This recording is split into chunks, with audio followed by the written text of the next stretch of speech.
What's really interesting, though, is if you think about historically, larger brands tended to index more favorably with those really big digital properties. And what's nice with AI search is it's actually democratizing the impact or the ability for smaller brands to show up and tell their brand narrative.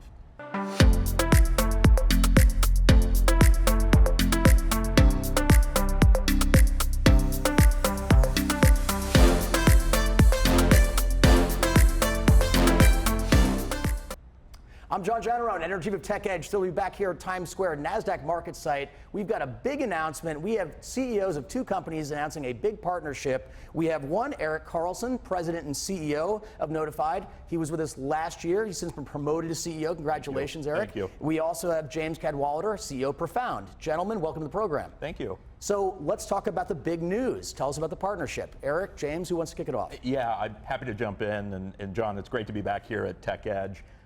Just as a reminder to our viewers, right, Notified is the only integrated public relations and investor relations communications provider that endeavors to support corporate storytellers in telling both their financial narrative and their brand story. And really, brand story is a core reason why we're here today and why I'm so excited about this exclusive and strategic partnership with Profound. The way consumers, the way individuals are interacting with the web and media and communications is changing dramatically. This time when we were here last year, the majority of search was still happening via traditional search, and now that's shifting to AI search and agents. And so Profound has one of the leading platforms and capabilities in terms of monitoring brand voice and impact across AI search. And I should probably kick it over to you to talk a little bit about that. Yeah, tell us how that works, James. Yeah, thanks for having me. Yeah, we've built the leading technology to help every company on the planet understand and control how their products, services, brand is represented by AI responses. So yeah, as Erik mentioned, the world is talking to platforms like ChatGPT now instead of using blue link search, and how AI responds when it talks about your product, your brand. This is becoming a boardroom level concern for every company on the planet, and our technology helps companies understand and control how they show up in the answers. James, this is just so interesting to me as a journalist who's been in this business for a couple of decades. Can't believe I'm that old now. One thing that I was just joking around with you guys about is how I get frustrated when people lean on AI too much because you don't know what the source is. Do you have any thoughts on that? If I'm a company and my AI results show up, I mean, what if it's not right? I mean, couldn't it be wrong?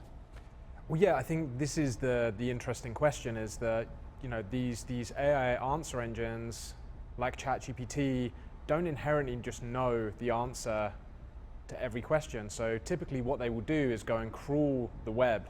And unlike human beings who typically just use the top 5 or 10 blue links, these answer engines like ChatGPT will use hundreds of sources, really referencing the long tail. And I think that's where our partnership with Notified comes in. Yeah, and I think that's a great point and a great segue. For communicators, it's not enough anymore to just invest in SEO, to invest in company newsrooms and primary sources, or to try and land earned media. We've actually found that press releases outside of a company newsroom or news site actually index quite favorable in terms of citations for AI.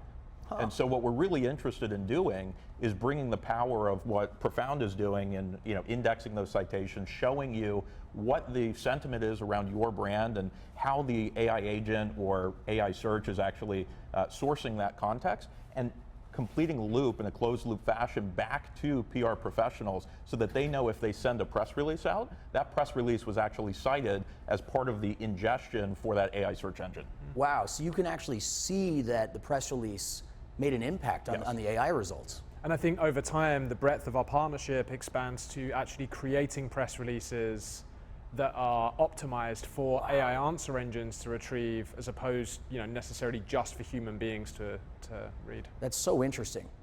Slightly off topic, but you get the wheels turning here, guys. I think a lot about things like domain authority and SEO and all that. In this new world, if I've got something that lands on, say, yahoo.com, one of our partners has got strong domain authority, does that inform AI more so than a smaller website would? How does that work?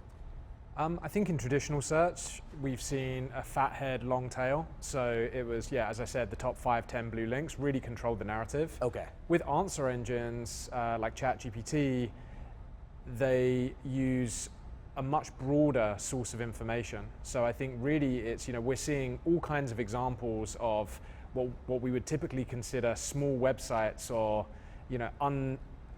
unglamorous parts of the internet are being used by these AI tools to generate responses. So the first step is just to understand where AI is getting its answers from and how it's creating its answers, and then optimizing and creating content that is intended for AI retrieval.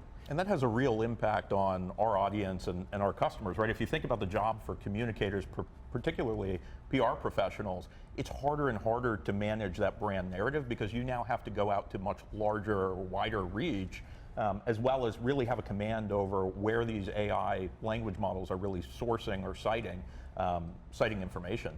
What's really interesting though is if you think about historically, larger brands tended to index more favorably with those really big digital properties. And what's nice with AI search is it's actually democratizing the impact or the ability for smaller brands to show up and tell their brand narrative. That's really interesting. Just to flip it on its head for a moment, if I can, gentlemen, is there a risk that someone figures out how to do this really well, and let's say I can't publish on Yahoo, but I've got a website and I'm really good at figuring out how AI works.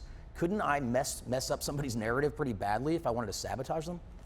I think it's, we work with thousands of marketers are using our platform at hundreds of brands, including Fortune 10 brands use Profound for their AI visibility and what is known as now GEO, Generative Engine Optimization.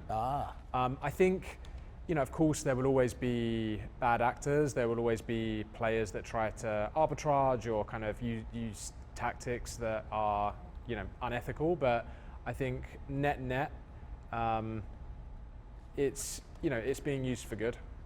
And I think when you talk about channels to actually influence brand performance and brand narrative, right, it's very clear that LLMs are favorably indexing on primary sources first, and then authorized or edited sources second. So in terms of bad actors, one of the ways that you thwart that is you tell your narrative really clearly on your company website, and then also on press releases, which tend to be indexed quite highly. Interesting stuff, guys. Thinking back in the last few years, I noticed a lot of executives getting worked up about social media, and they thought it's something they can't control. For instance, let's say you become a hot topic on Reddit or whatever on X. Is that going to change? Is there more focus now on AI results and that sort of thing than there is on social media chatter? Well, I could answer that from a monitoring perspective and through a PR lens. I think they're all important, and I think they all craft that brand narrative and that brand perception. I think what's interesting is, through the evolution of AI search, starting to see which sources are being indexed on more heavily versus less heavily. I'm sure you can weigh in terms of impact of Reddit on brand narratives and others, but those are absolutely important sources still. And so this is really just going back towards making, unfortunately, the role of the corporate communicator, the role of the marketer, the role of the IRO in terms of a financial narrative, just that much harder. Yeah, we see these answer engines pull from lots of different places. So it might be the brand's owned channel. So your brands.com, your own web pages can be pulled into AI answers very frequently. Social channels like Reddit, YouTube, LinkedIn. We also see pages like Wikipedia pages are being used a ton by AI to generate responses. But then also earned channels like press and the typical places that we've seen influence SEO. It just strikes me as someone who's been in this communications world a long time that it's a unique skill set that you two gentlemen have.